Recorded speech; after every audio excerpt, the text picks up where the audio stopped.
Wonderful. Well, welcome everybody. I see people are still coming in, so I'm gonna kick that off very, very slowly here. Welcome everybody to this session on governing conversations, co-sponsored by the Digital Interests Lab at NYU and the Yale Information Society project in collaboration with the UCLA Institute for Technology, Law and Policy. My great pleasure to welcome a fantastic panel and to see all of you in the audience. Without any further ado, I want to hand it over to Professor Washington. Thank you, Nick. I'm very excited about this collaboration. My name's Ann Washington. I'm Assistant Professor of Data Policy at New York University and Director of the Digital Interests Lab, which is funded in part by my NSF career grant. I am so thrilled that the lab's manager and postdoc, Dr. David Morar, has created these collaborations to make this event possible. The Governing Conversation series aims to provide scholars in the field and interested audiences a time for genuine reflection and critical perspectives without the need for other big things. This is about recent events and not academic presentations, but actual conversations. It is a creation of the Digital Interests Lab at NYU, and today's event is co-sponsored with the Information Society Project at Yale Law School. This is the second of these events, and there are more to come. There's a whole host of lines of things that we're going through, so I hope you show up today, but stay for the other ones as well. I'm about to hand it over to our moderator, Courtney Ratch, who is a fellow at UCLA's Institute for Technology, Law and Policy. The panelists today include Bruna Martins de Santos, who is visiting researcher at the Politics Digitalization Research Group in Berlin, and then Jason Pielmeyer, who is the Deputy Director of the Global Networks Initiative. And then we also have Nanjala Niabola, who is a practitioner fellow at Stanford in the Digital Civil Societies Lab. And last but not least is Professor Ethan Zuckerman, who is Associate Professor of Public Policy Communication and Information. So this is one thing I love about this field. Nobody has a short title. All right, let's hand it over to Courtney and enjoy the conversations. I'm so glad everyone's here. Great, thanks so much, Anne. Appreciate the robust introduction, and I'm excited to kick off this governing conversations about platform regulation, self-regulation, co-regulation. I think it is the topic of the day. And we've talked a lot about this topic, I think, for many years, and for a while it's focused a lot on some of the social media firms that often get referred to as big tech. So Facebook, Google, we throw Twitter in there because of its influence, not its profit margins. But I also want to take this conversation beyond the usual suspects and think more critically about what we mean by platform governance and what we mean by governance and what we mean by regulation. What does self or co-regulation look like? And when we talk about government regulation, I think it's important to start from the point of view that we're not coming into this as if there is no regulation, because of course there are broader regulatory frameworks around copyright, around speech, et cetera, in which all of these platforms are embedded. And I specifically also want us to bring a global focus to this. We will have a specific discussion about whether the US is positioned to meaningfully regulate these platforms and whether, again, what type of model we might want to think about, because so many of the major platforms that govern our digital lives are based in the United States, but there are many that are not. And so I want us to think about where else is regulation taking place, where are there interesting models, and how do we get out of this dominance of Western Silicon Valley centric approaches and what that might look like. So with that, I want to kick it off by asking each of our panelists to briefly introduce where they're coming from in terms of their perspective on self or co-regulation, specifically addressing, I'm going to assume that everyone agrees what's going on right now is not the best policy, but maybe it is. So what are you thinking about in terms of your work when it comes to regulation, co-regulation, self-regulation, government regulation? And what do you think are the most important points that we should be thinking about at this moment in the United States specifically, where there's a lot of kind of, I think, regulatory interest and conversation happening? So with that, let me start first with Bruna. Give us your perspective and tell us a little bit about where you're coming from in terms of your kind of stakeholder position, as it were, since that's so important in internet governance. Thank you. Thank you, Courtney, and I hope you're all hearing me well, because connection here is not the best today. But yeah, first of all, thank you for the question, and also to the Yale Information Society project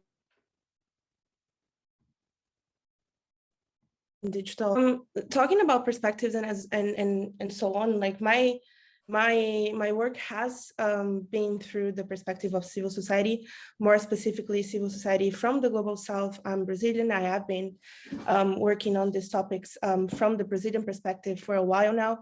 And that's just to say that we tend to be a little more friendly with state intervention, or let it be co-regulation coming from state actors. And I think that just like one good example for us to get this conversation started is obviously the Marco Civil, the civil rights framework for the internet, which was a few years ago a really good example of where could we and how could we develop an approach that was fully based on giving these platforms immunity, but also not just Brazil took upon that approach, but also changed it a little bit into allowing for some actors, some service providers online to be held liable for some cases or for some possibilities. So that's kind of where we're coming from. Like here, we tend to be more friendly with regards to co-regulation and state intervention, let it be from like administrative authorities or judicial ones.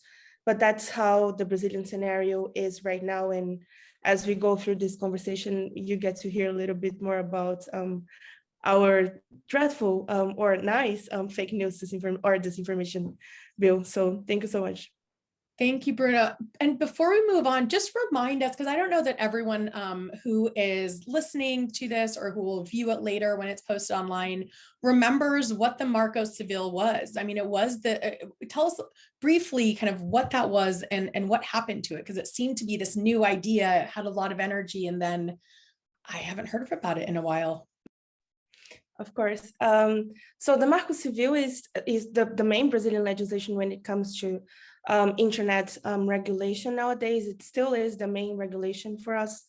And it was approved back in 2014 to introduce intermediary liability rules for for our legal system. So it's mostly based on what kinds of content should platforms act upon, but it doesn't necessarily mean what kind of content that should be. It just says that when there is a court legal order or legal order requiring for some action from platforms with regards to certain types of user content, and the platform refuses to act or remove these parts, they should be held liable for doing so. But the Marco Civil also goes about it takes on a very interesting and collective approach to users' rights. So human rights in digital age is pretty much the base of it, but also introduces our judicial system, judges and courts as the third party that's able to actually decide when platforms should be held liable for doing such or not throughout the history. Nowadays, it's being obviously, we say threatened, but it's being reviewed actually due to the fact that we have newer challenges. And just like looking at platforms and waiting for the moment they will act is no longer useful to us. So some parliamentarians are trying to introduce new bills, and that's when and where the disinformation bill you guys probably heard about last year comes into place, because they want more structured and clear rules for certain types of content, most specifically hate speech and disinformation, and all of this political scenario that Brazil is kind of set up today. So that's it. Great. Thank you for that, Bruna. I think really important. And I want to return to this question about the dynamics of what types of efforts become globally consequential and which don't. But before we do that, I want to turn now to the next panelist, Angela Nyabola, who has written a lot. In fact, I was just reading your book here about how the internet era was transforming politics in Kenya, and specifically thinking about regulation around political speech online. So, kind of staying, I guess, with the dynamics of the global South. But Nanjala, talk to us specifically about what you see as the biggest issue that we should be focused on, and some of the key questions and issues that you're working on right now. Sure, thanks. And thank you for having me. I wrote through a perspective of the global South, but the analysis, I think, is something that everybody should really be paying attention to. And one of the specific reasons why Kenya was such an important example was because we kind of had a little bit of time to see the runway and to see where everything was going, and the key choice moments, the key choke points. There was a little bit of warning about, for example, this is how the government interprets its role relative to its citizens, and therefore that will affect how it interprets its role relative to the corporations. Is the government an enabler of, society, or does it see itself as being on the side of the people? Does it see itself on being on the side of the companies? And these are some of the dichotomies that keep coming up, because for me, what's really important is to keep going back to the basics. And I think sometimes we get so caught up in writing the legislations and thinking about the policies and stuff like that, and we lose sight of the fundamentals. What is government for? What do we want from our governments? Why do people participate in civil society, in civic societies and things like that? And so one thing that's really important for me is, well, there's three things that I think people really need to think about, is that makes thinking about platform governance and digital governance more broadly slightly different from the way that we are accustomed to thinking about other challenges, right? There's the transnational problem, first of all. So far, almost every effort to think about regulation has been national in thinking, or if we're thinking about the EU, thinking about it within a very narrow geographical scope. And so there's very little thought about, well, what does this regulation look like in Nigeria? We are passing this GDPR in Germany. How does it affect how companies will behave in Kenya? How does it affect how companies will behave in India? And consequences for regulation have been really interesting. They are, there are types of issues that have come up that people in India, for example, would have told you, you have to be careful about the elite alliances that characterize private capital in India, because the people who are in those elite alliances have very different interests from the general population, and therefore their interests in regulating misinformation are going to be very different from the interests in regulating misinformation at a more grassroots level. And so how do we get back to thinking about regulation as a transnational effort and not a domestic effort, and a collaborative effort where we're able to hear how these different regulations will play out and at least start to prepare for that? The other issue is that a lot of these challenges are generational, and I think about this a lot in relation to African countries, because as we might know, Africa is the youngest continent in the world. The average age of Ugandans is 15.7 years old, right? Uganda is one of the biggest internet markets in East Africa, 15.7 years old, a whole generation of internet users who don't remember what the analog life was, who don't remember a lot of the things that we take for granted. For example, media regulation, as being part of how we think about how we'll regulate what people say online. Many of us are thinking about regulation in a context whereby we had journalist guilds, and we had licensing procedures for journalists, and we had all of these things that were rooted very much in a completely different paradigm. So how do we think about the regulatory issue as a generational challenge, whereby we're not just building rules for Twitter and Facebook and whatever, recognizing that Facebook didn't exist more than 15 years ago, that, the things that we regulated for, what is this? I keep forgetting, Friendster, and all of these don't exist anymore. So how do we make rules for TikTok and for whatever is going to come after TikTok? Because that is the nature of platforms, that they iterate and they change every couple of years. Nope, I'm not even sure. If I was asked to put money on it, I don't think Facebook will exist within the next 15 years. And the final thing I want to say is, and this ties to transnationalism, is also multilateralism, which I think is slightly different. Again, we think about one of the issues that has come up is that the United States has been very slow to realizing that some of these problems were coming. And that's the bottom line. The United States policy people, the government, the Congress, the Senate, they've been behind the ball. And the issue is that many of these are American companies. So, Europeans were raising issues slightly later. We were raising issues about hate speech and governance in, my book came out in 2018.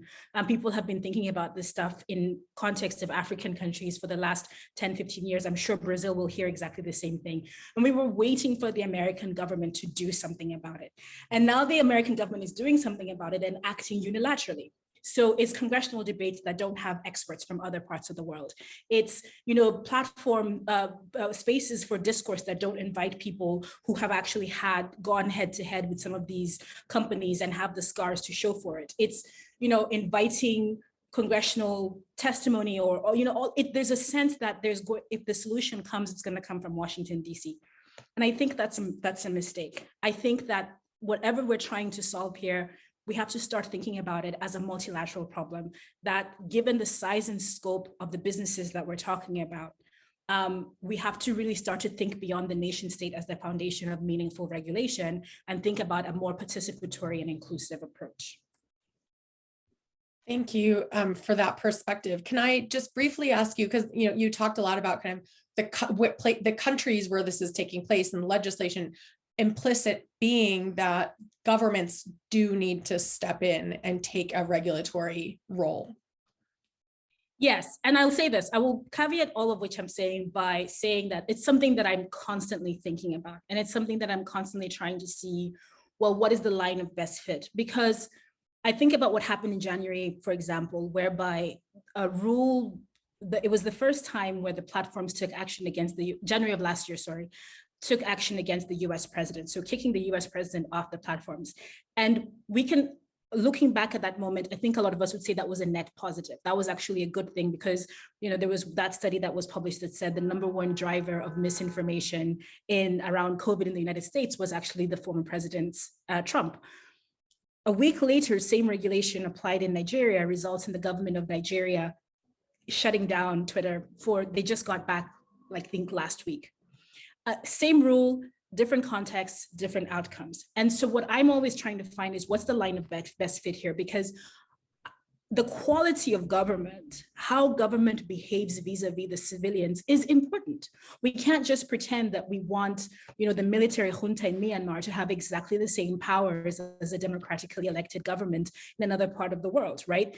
It matters. And as much as a political scientist, these are things that I think about a great deal, but it's a struggle to get them to translate into meaningful regulatory conversations in the tech space. And I think I would say that I would like there to be some kind of meaningful regulation.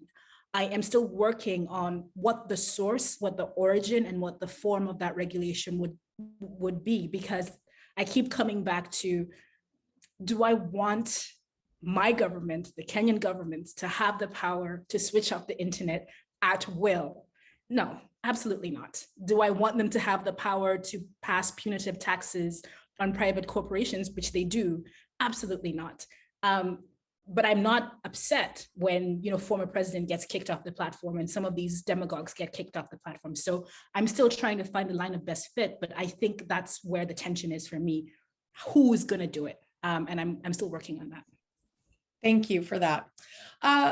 So I want to turn now to Ethan, because Ethan, you have written about some ideas for rethinking how we think about the role of platforms in parallel to other types of public goods. And I think picking up on Nanjala's point, which I see as, there's an entire generation of people, which in many countries is the majority of the population, who have not grown up in an environment that looks any different than the one we're in right now, which is the walled gardens of our experience. We don't have time to go into it now, but their Facebook is the equivalent of the internet in many countries, as we know, especially through their promotion of subsidized data, through free basics and things like that. So, you have, I think, some interesting ideas about how to approach this, and I would love to get your thoughts now, Ethan. Sure. So let me start by saying, I think Nanjala did us a great favor by asking the question, what is it that we want our governments to do? And I want to actually kind of expand that question and ask, what is it that we want the platforms to do? And by that, I don't mean the existing platforms, I mean platforms in general. So let me answer Nanjala's question in part. One of many things I want governments to do is provide or support a public sphere where people can have intelligent conversations about how we govern ourselves in a democracy. And that's gotten really tricky the last 10 years or so. It's way more complicated than it used to be. The public sphere right now is a participatory one. The ways in which we participate on these platforms influences and affects what we see in newspapers, what we see on television, and it has enormous effect on who ultimately ends up in positions of power. So an enormous amount of power has come into the hands of these platforms. These platforms are phenomenally unqualified to handle that power. They do not want it. To their credit, right? Like it's to their credit and to their detriment. Facebook would love it if it did not have to spend all of this time worrying about political speech. News on Facebook is less than 15% of their total traffic.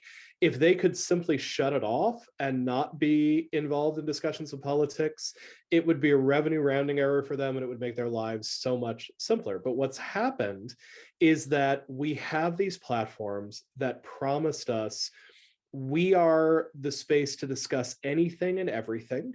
We are for everyone in the world. There are 3 billion of us. We're all here together and we're all going to use the same space under the same set of rules.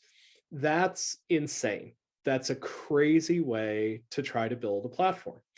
So in the long run, what I actually want are many, many, many platforms, most of them owned by and governed by the people who use them. I want hundreds of thousands of spaces all over the world where the people who are getting together and discussing them are actively engaged in the governance of those platforms, and ideally are actively engaged in the ownership and management of those platforms.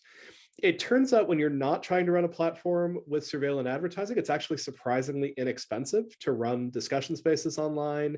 We're seeing lots of experimentation with the Fediverse and with things like Mastodon, where people are running highly functional communities that can actually serve as self-governing public spaces.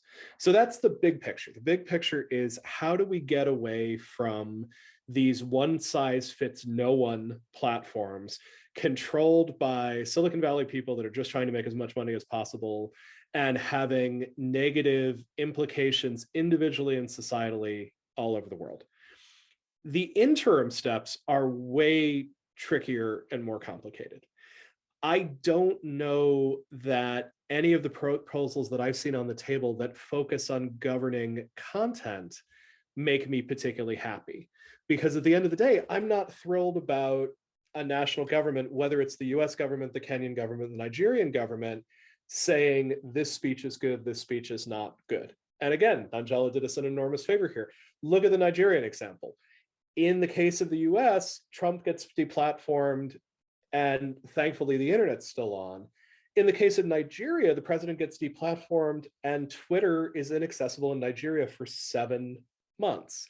So it's very, very difficult to sort of assume that national governments are going to do this well, that they're going to do this wisely. Certainly assuming that the platforms are going to do it well or wisely is a bad idea, as demonstrated by the last 10 years history.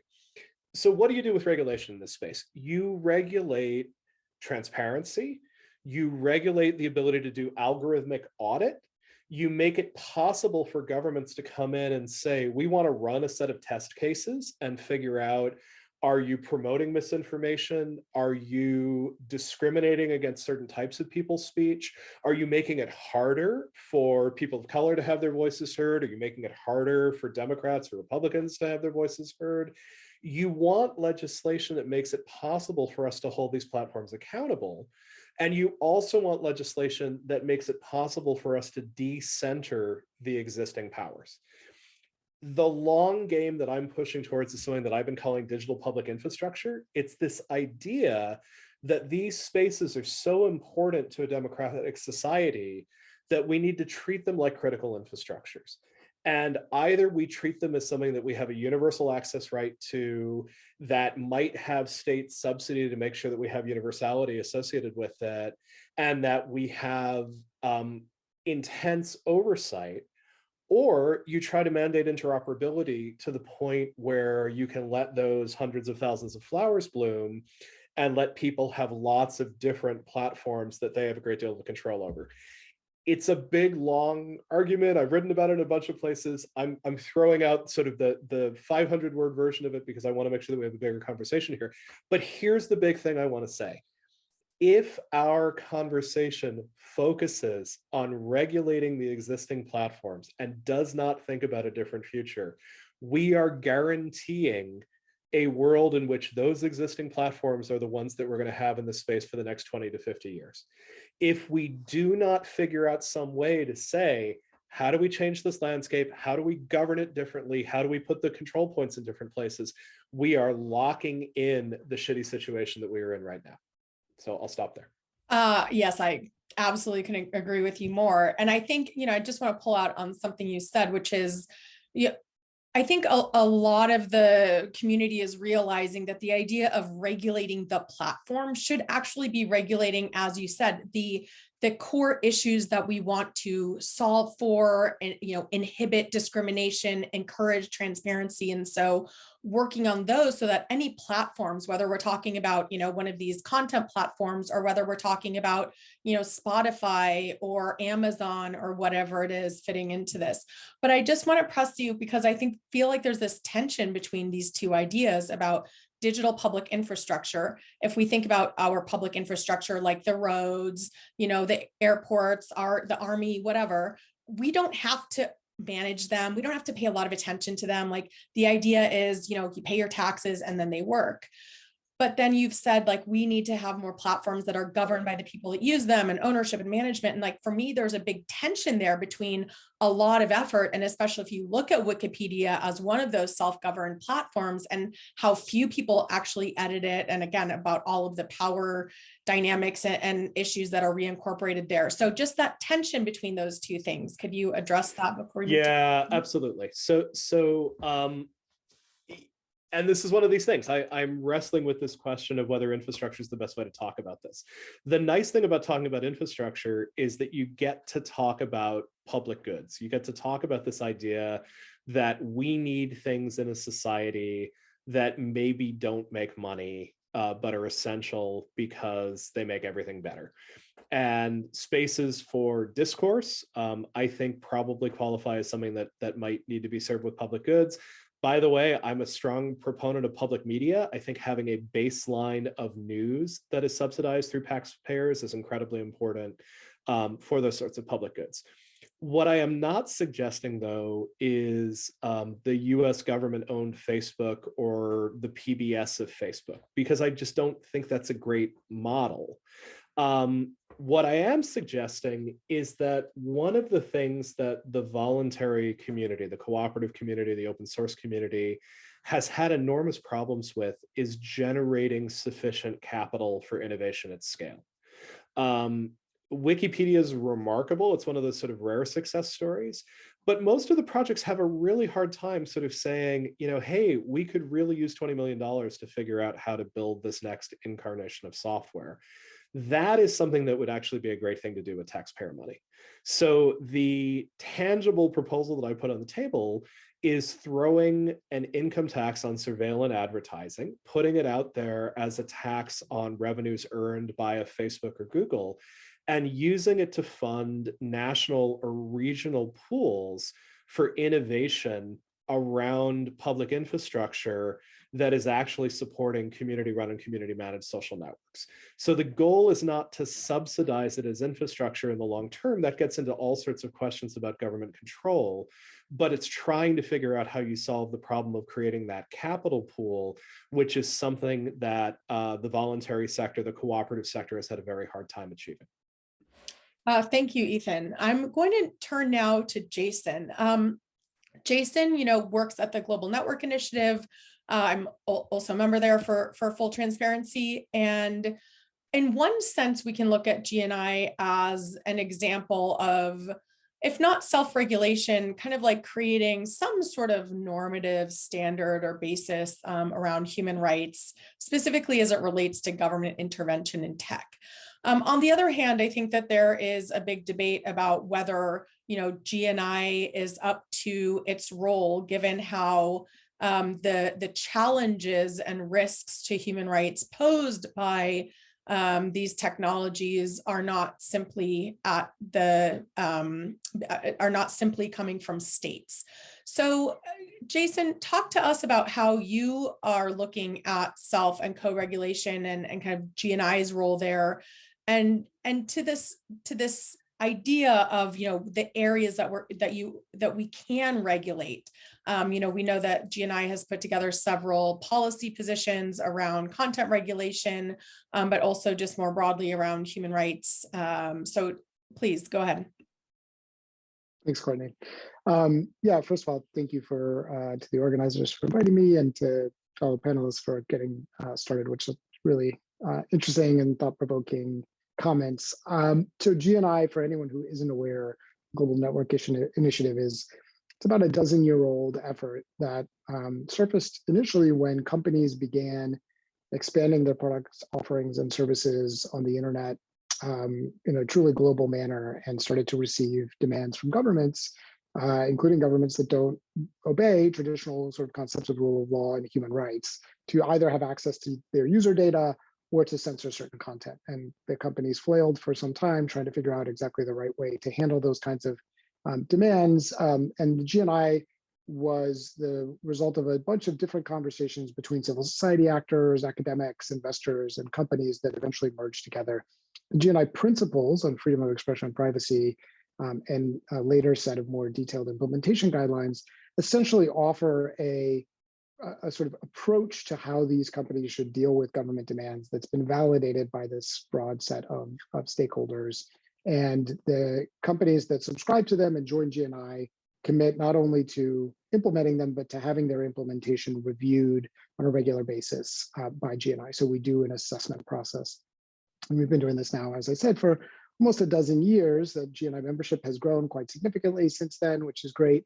The challenges that companies are facing have expanded. So we still face a lot of the same kind of traditional government demands, coming in for a specific website to be censored or particular users' data to be handed over. But we're also seeing governments getting much more creative in terms of the ways that they manipulate the online information space, the ways they're working around intermediaries to get access to data in more direct fashion that the companies are not able to even be transparent about, because they may not know about it, what we call direct access. And an interesting parallel on the censorship side too. Now, we've seen in the context of the recent Russian elections, the government, through its new internet sovereignty law, putting in place technology that allows it to more directly filter out and censor certain content, regardless of what the ISPs or the network operators think about those steps. So the sort of evolving sort of landscape of challenges keeps us on our toes for sure. But at the end of the day, I think GNI, in terms of the policy positions we take, is an interesting barometer, because where we sort of end up on these issues is a reflection not just of where our civil society members are, but also where our company members, our academic members, our investor members are.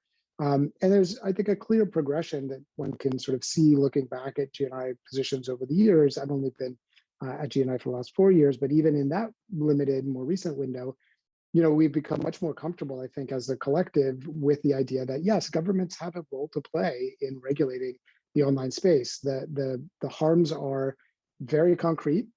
They're hard to ignore. They need to be addressed. The real question then comes down to, what's the best way to do that.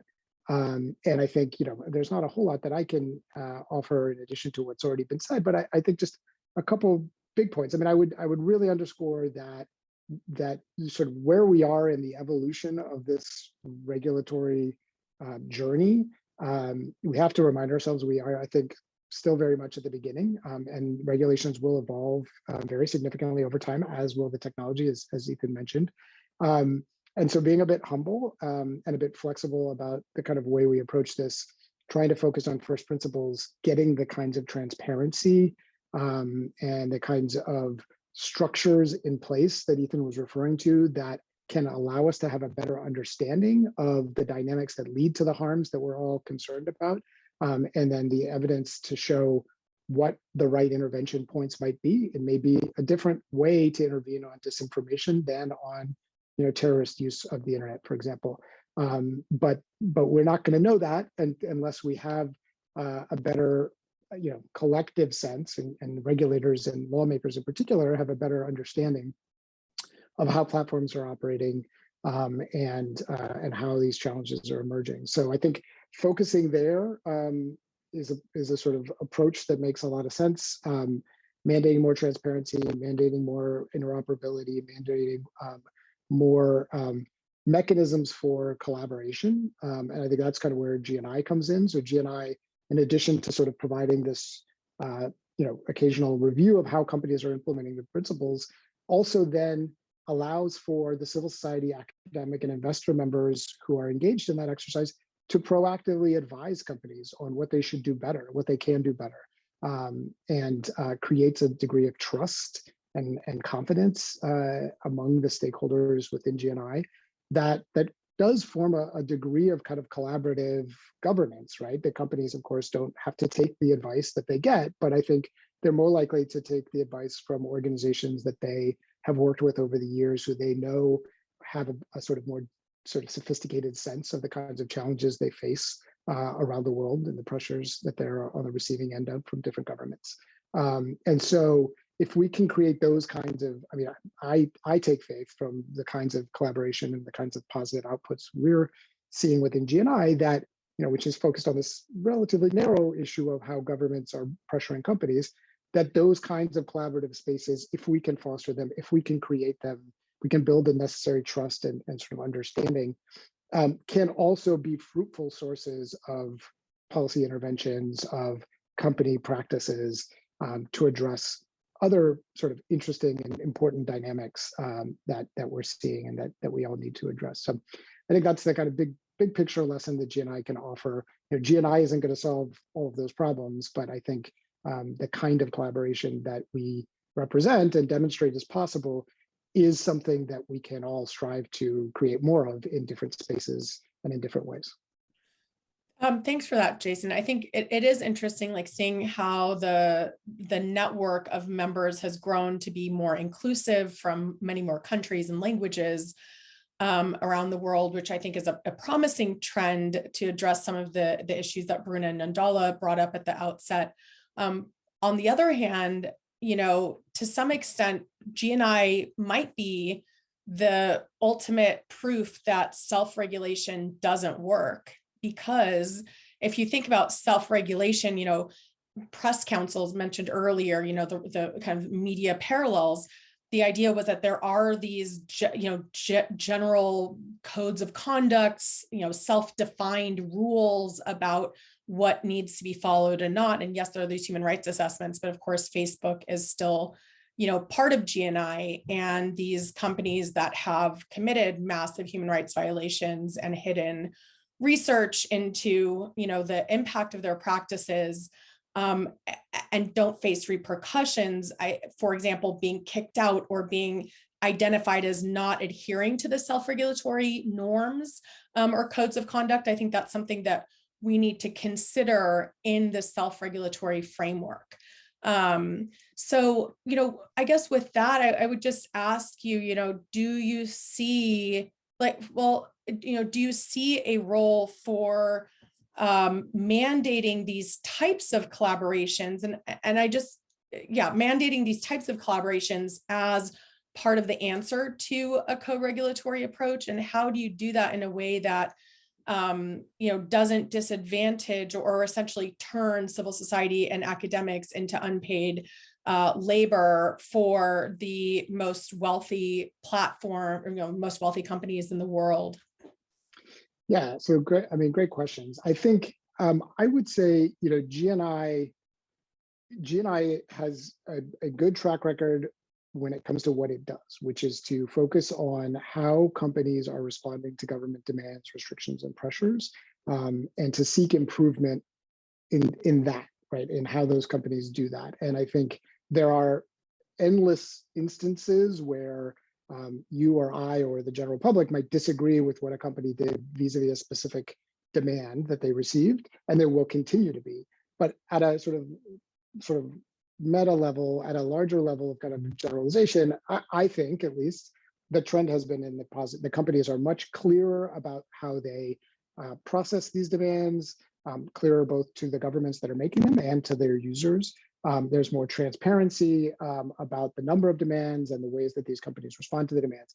And so there's still very much a road that we need to keep traveling on to improve company practice and respond to government demands. But I think that the direction of travel is generally appropriate. Now, there are a lot of human rights challenges vis-a-vis companies, whether they're telecommunications companies or internet platforms or cloud providers, that don't really fit within GNI's mandate. And the kinds of research and business model questions that you were referring to, I think a lot of people would say are not within GNI's mandate, and so they don't really fall under the purview of the assessments that we give.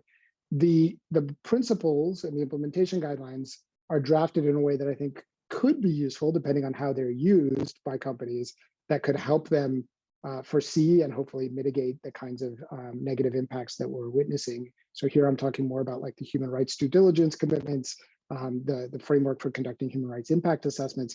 If those are taken and applied in a broader sense, not just to how the company deals with a particular regulatory framework or a particular instance of a government demand, I think they can have broader utility. But that is, again, not what we then review for and not what we focus the kind of recommendations on. So I would say, regardless of whether you think GNI is successful or not, or somewhere in between, the kinds of collaboration that GNI has fostered and the kinds of kind of information sharing, even about information that is highly sensitive, right? These examples of governments making demands to these companies, are very, very sensitive. If the fact that a particular company has been ignoring demands from a certain government were to get out into the public, it would make the dynamic very difficult for that company, even more difficult than it already is, right? And so GNI provides a mechanism for that conversation, for that experience to be shared with non-company actors, and for that information to then feed into the kinds of collaborations and recommendations that they might choose to engage in together. And so that's the kind of space, and I think that's the kind of sort of mechanism that I think we should be trying to identify and foster in other areas. And to sort of touch on your last point, I think there is a potential hook in the mandatory human rights due diligence regimes that are emerging primarily in Europe at the moment, but I expect will continue to expand in other jurisdictions as well. These are laws that essentially require companies to conduct due diligence on, in most cases, both human rights and environmental impacts, and provide a certain format in terms of the kinds of things that need to be in those due diligence exercises, and a certain amount of transparency about what the outcomes of them are. And so those kinds of laws exist already in France and are being discussed at the European Union level.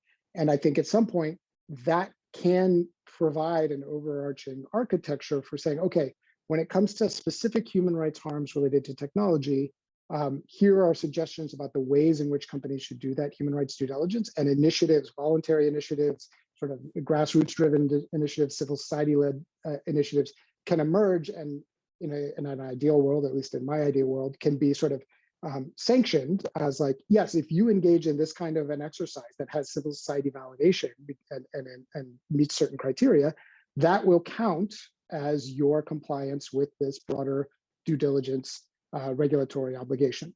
And if you fail to do that, or if there are complaints, or if civil society says you're not doing it appropriately, then that can trigger a certain, certain forms of regulatory enforcement, and we could talk about what those might be. But that puts a little bit more teeth and a little bit more credibility into these initiatives, because as you said, Facebook or any other GNI member could be kicked out of GNI. Will that have a really big impact on their bottom line and their decision making? Right. And that's we won't know until it happens. But right. but tying it into a broader regulatory framework would definitely put more teeth. Yeah, I think you hit on something that kind of ties back to what Ethan was talking about as well, is that, you regulate the way that things are done and the maybe the way that you get to certain ideal impacts or outcomes. So, for example, that you mandate human rights impact assessments or multi-stakeholderism or whatever it is. And Nanjala, I want to go to you, and then and Bruna briefly, and then go to some questions. Go ahead. Thanks. I wanted to push back a little bit on that framework, just because, so when I think about the challenges of regulating in this space, one analogy that always jumps into mind is what happened with the diamond industry. And, everybody knows about blood diamonds now, and everybody's freaked out about it, because that's one industry that also went very deep into self-regulation, Kimberley process, voluntary, blah, blah, blah, all of that stuff. And fundamentally, what ended up changing how people relate to diamonds, and of course, it's not the majority of people, but it's significant enough to influence changing behavior, it was consumers, it was the end user, it was the people who are on the other side who said, actually, we don't want to have blood diamonds. We don't want children to get their arms cut off so that we can have shiny baubles on our fingers. And so when I think about the challenge of, I feel like a lot of our conversation centers on a very top-down approach of where regulation needs to come from and what it needs to respond to, when the biggest segment of this whole matrix of people and actors and whatever always gets left out of the conversation, which is the people. What is it that people want? As Ethan was saying, what future do people want platforms to play in their lives? How do they want them to be shaped? What impulses do they want them to respond to? And I think when you start to think about it that way, one thing that is very clear is that the profit motive cannot be a central determining factor in the shape that platforms will take. It cannot come down to we're going to be compliant only as far as it doesn't affect our bottom line, because that bottom line is the thing that's making all of these things go the way they do. It's the bottom line that's making advertising take precedence over civic interests. It's the bottom line that's making the interests of people who can pay for misinformation, malinformation, whatever, take precedence over people who just want to organize their neighborhood, knitting circle. That's the thing that's the big elephant in the room. And so again, I go back to that analogy. Well, the Kimberley process wasn't the thing that made us stop thinking about diamonds in the way that they were, thought about, 30, 40 years ago. It was shifting consumer preferences, giving people information that they needed, organizing people effectively. And so I would say that rather than just focusing our energies on that relationship, that the top-down relationship, I would also like to think about regulation doesn't always have to, or self-regulation, I mean, not say regulation, self-regulation doesn't always have to respond to top-down impulses. It also, if it can't respond to bottom-up impulses on the internet, where will it? And I just wanted to put that on the table. Great. Thank you for that, Angela. And I think there's also different perspectives on self-regulation with, some people and experts seeing it as self-regulation is created kind of by the state confines, in the shadow of the state provides a safety net so that if self-regulation fails, there is, a role for the state. But let me go to Bruna and then Ethan, and then we're going to go to Q&A. Bruna. Thank you, Courtney. No, I agree with pretty much everything that Angela has said, but maybe that's the real value of legislations such as the Marco Civil, because of the entire collective bottom-up process that took place within the drafting process of the bill. Of course, it had to go through governmental authorities and instances for the decision-making process in the end, but that's something that was really valuable to our experience. But of course, if we just keep on looking at Marco Civil, it can be problematic as the challenges are much new than the ones we had back in the day, but it's also a much different internet and digital environment we're looking at nowadays. But I agree with this idea that users should be at the very center of that. If not at the very center, they should be at least heard.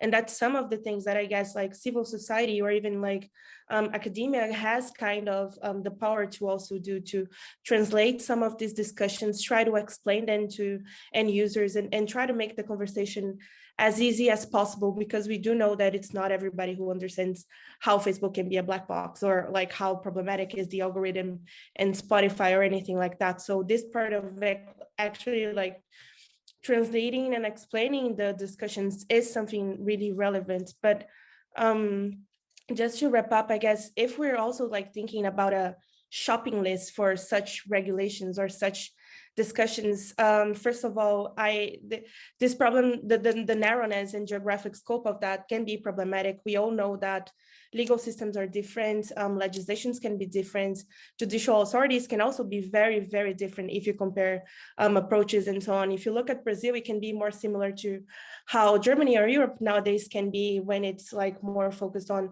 a risk-based approach. But if the problem also has to come from not only a multilateral, but just to make sure that it's a global conversation that's more focused on those countries that have been overlooked by such platforms for such a long time. So just to remind us all of that, like it's good if like some country can also try to take the leadership on this process, but also making sure that we are listening and hearing to the right parties and users and people in the right places can be really good. And yeah, that would be it for me.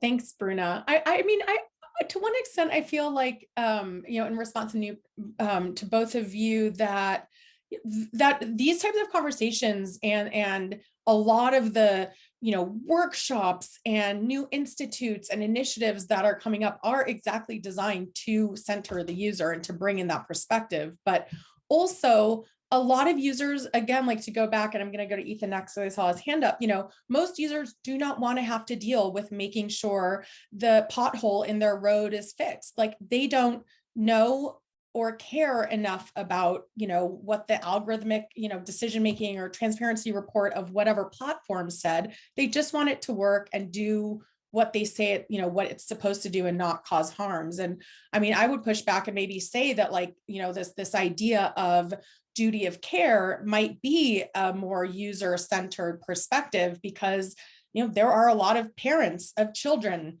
who want more responsibility from the platforms over safety. So anyways, I think there's more to delve in there, but I want to move to Ethan. You raised your hand kind of while Nanjala and Bruno were responding. Go ahead. Yeah, I sort of wanted to build on Nanjala's point about the Kimberley process. And I agree thoroughly with one piece of it, which is that we need to be thinking about the user's perspective. We need to be thinking about what users need.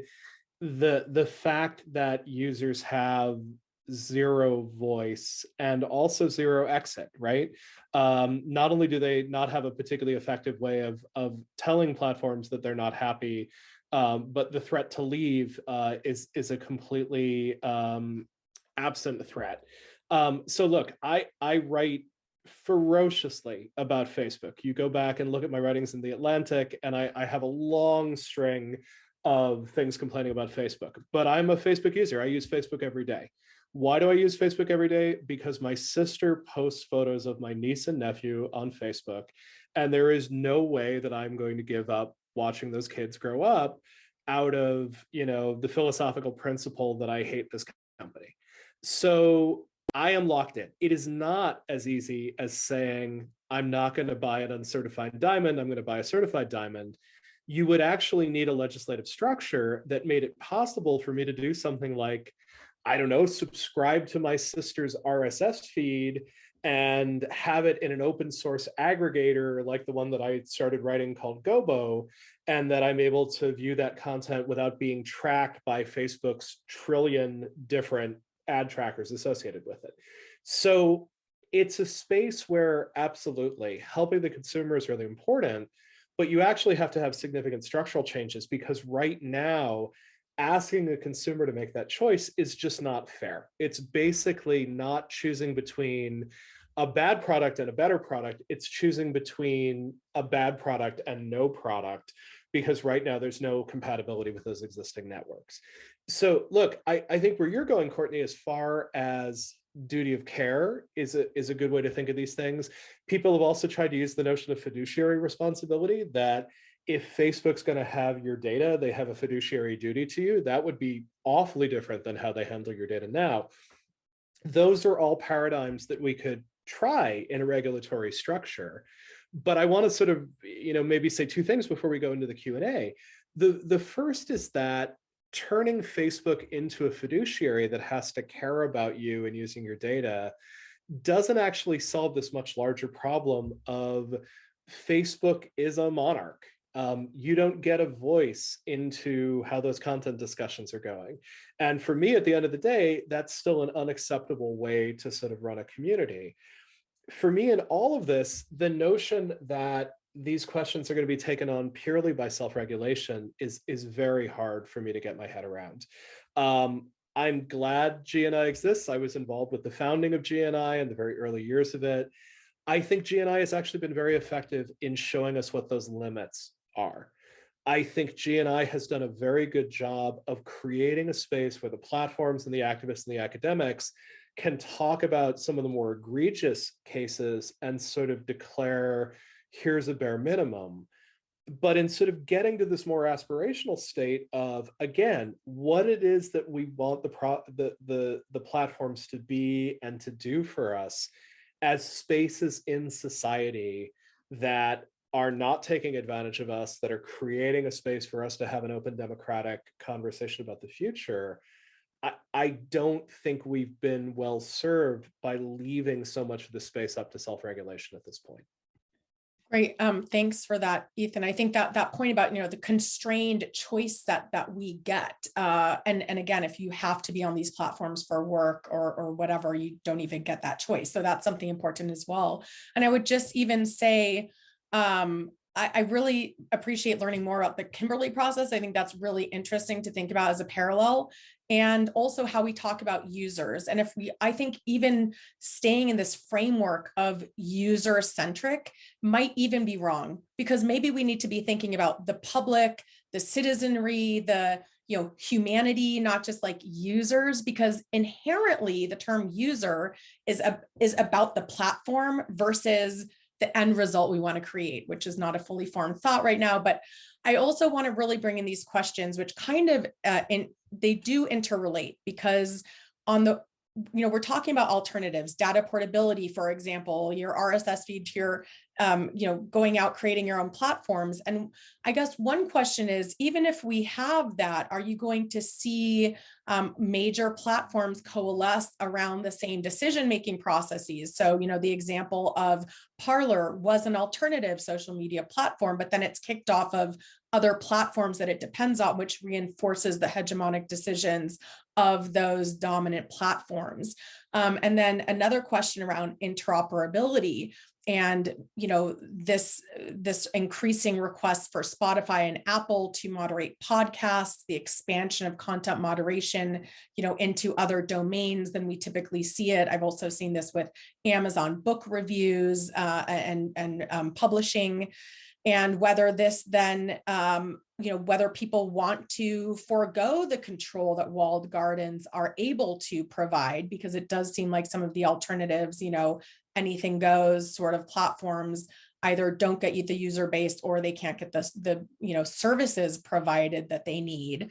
And then, related to this is, the kind of the both underlying and the overarching issue of data, right? A lot of what we're talking about is the content and the service, but what about this regulation of data processing, collection? I mean, some of the things that we're so concerned about regulating now are only possible because of the datification of so many things, behaviors, sentiment, all of that. And then, of course, the collection and aggregation, dissemination of that data. So, just a few really interesting questions. And since we're already over, but I did note that we will go a little bit over. I want to go down the row, maybe start with Jason and go the other direction, and just get your thoughts about, some of the Q&A that are in here about the site, some of what I just summarized. as our last, but certainly not least, thoughts on this debate, which will only be continuing. So Jason, please first go ahead. Yeah, I mean, there's a lot of really good questions here, and obviously we could have this conversation for, and we'll be having this conversation hopefully for many more months and days and years. But I think maybe the kind of overarching point I think that I want to make is just like the more experimentation we can do in terms of governance, like the more different ways we can sort of try and get people focused on solving the challenges that are increasingly apparent in the digital ecosystem. And the more creatively we think about those, the better, because we can then see what's working and iterate upon it and expand it. I continue to think that, just as Ethan said, Facebook is maybe one size fits none kind of platform for content. I think there isn't a one size fits all regulation for the internet, right? There's not going to be a single sort of overarching regulatory regime that works for every challenge that we're seeing, right? And I don't think anybody's seriously proposing that, right? We have privacy laws, we have data protection laws, we have content regulation efforts, but even within those areas, there may be room for sort of more sort of nuanced or sort of specific provisions that apply to different kinds of services, because I think otherwise we risk, through regulatory efforts that are well-intentioned, stifling the possibility for new services to emerge, new approaches to regulation, new approaches to co-governance being kind of restricted.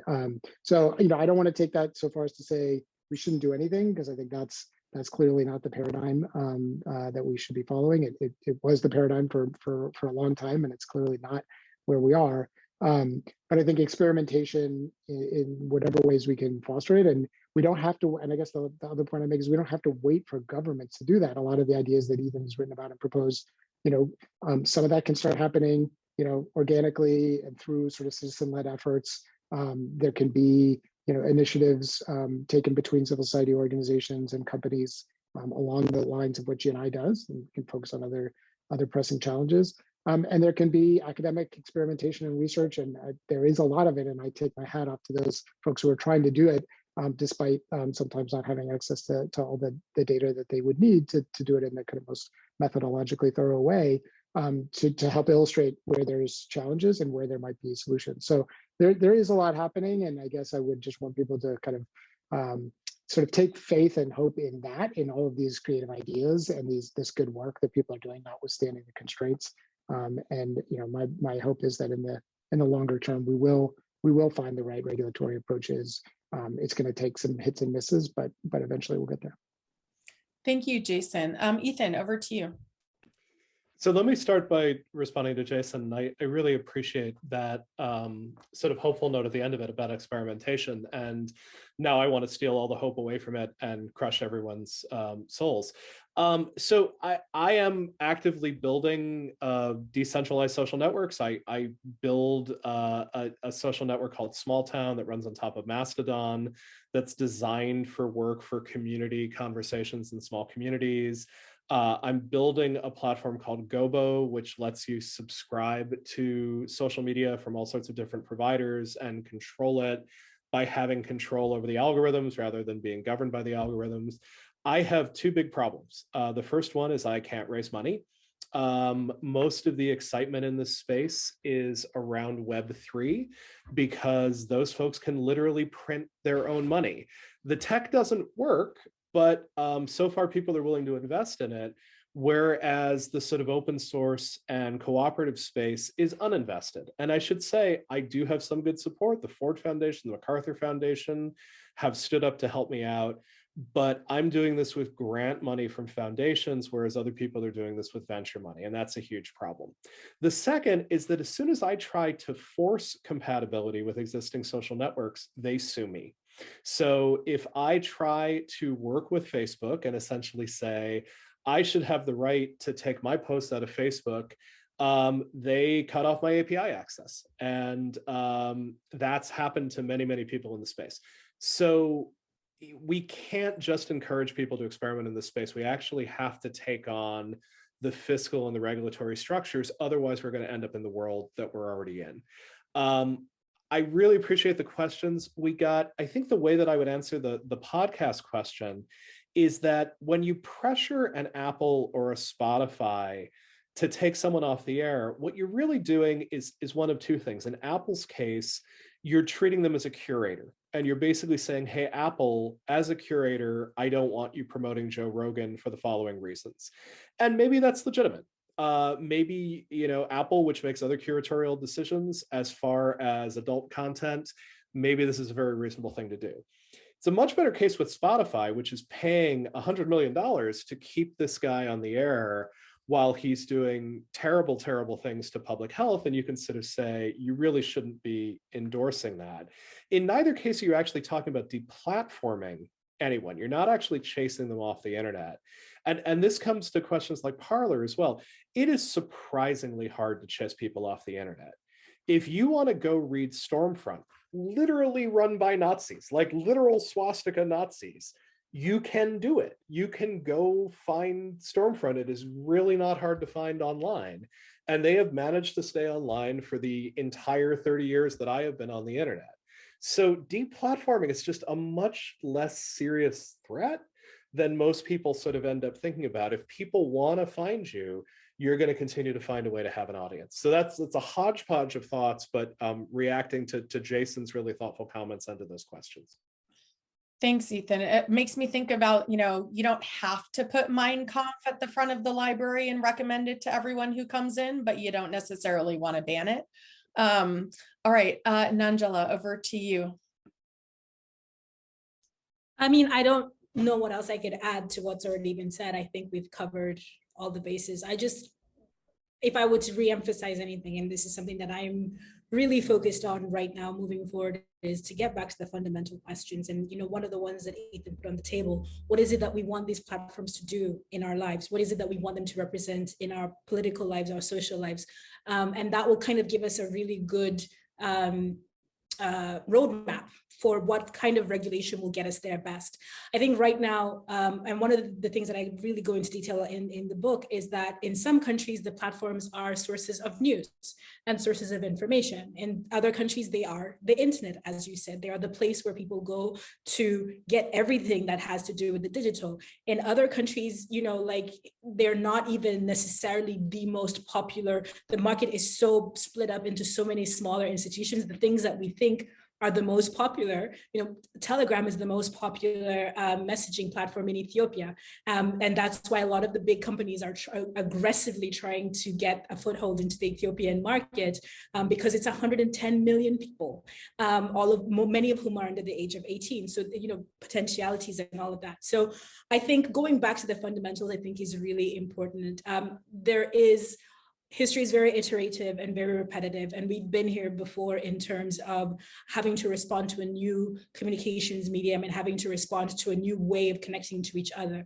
The size and scope of the challenge might be different because, we said, right now with Facebook, for example, we're talking about 3 billion people. That part is definitely unprecedented. So how do we go back to the basics of what we want these platforms to represent for these 3 billion people? I think is an important question, which is a very roundabout appeal for having more social scientists and people who work in the humanities in these conversations, and not just lawyers and techies and everything, but people who will help us think about these problems in a 360 way. Thank you for that. I could not agree with you more on that. I think I've heard more referrals to STEAM, which includes, I think, the arts, but arts including liberal arts and humanities, absolutely. Bruna, we're going to give you the last word. Ooh.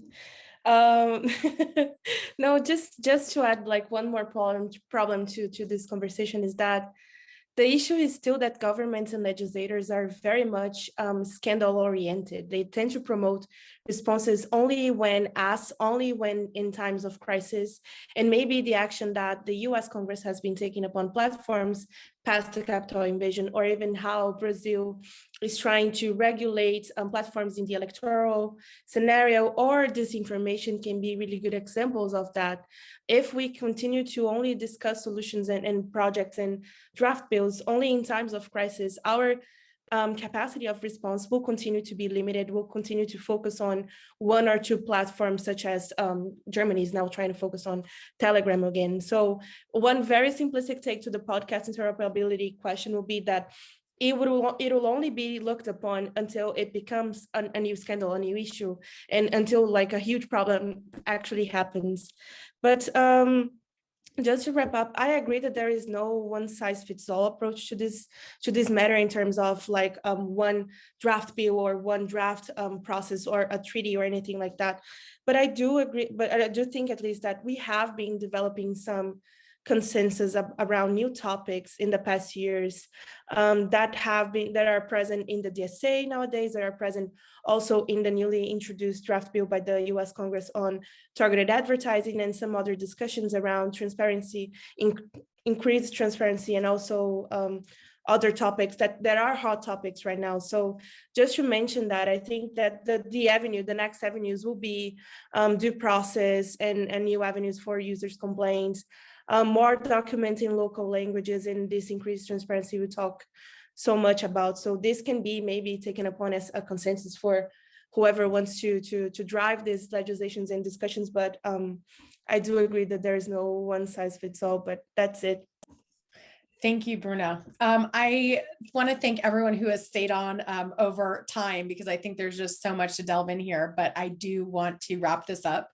I'm hearing two major takeaways. One is, and maybe this is for, this conference session, or people want to run with this idea, but I think we need to have more discussions in terms of what do we want for the world? What do we want it to look like? So instead of talking about the problems, which we certainly need to keep talking about where we want to be and imagining that future. My just side note, like my book was about cyber activism in Egypt, as the activists were building up a social movement in advance of the Arab Spring. And one of the most important things I found was that these social media platforms changed the ability to imagine something different in the countries where they were. And so I think we need to actively imagine what a different system looks like. And then the second thing is, I think we need to also be talking about, the problems and what are the areas that we need to regulate and take an approach that can be global, and because it will have global implications around interoperability, data collection and transfer, duty of care, whatever these areas, transparency, et cetera, are. So we could come up with maybe there are a common set of issue areas or kind of systems level issues that we can come to some level of agreement about what those are and how to approach those. Otherwise, I'm afraid I'm kind of on the same level as Ethan of being somewhat pessimistic that our slow prodding legislative approaches can keep up with the new realities that are being created by these platforms and by the use of these platforms in society, business, and politics, which of course then embeds them in our systems and the way that we live. So thank you so much to Yale for organizing this. Thank you to our panelists, to all of the people who helped make this a success. I want to thank you for everyone who put a question or comment in the chat and the Q&A. Apologies if we didn't get right to it. But thank you to NYU, Yale, UCLA, and our panelists, and stay tuned for a lot more interesting conversations in this Governing Conversations series. Thanks so much. Bye-bye.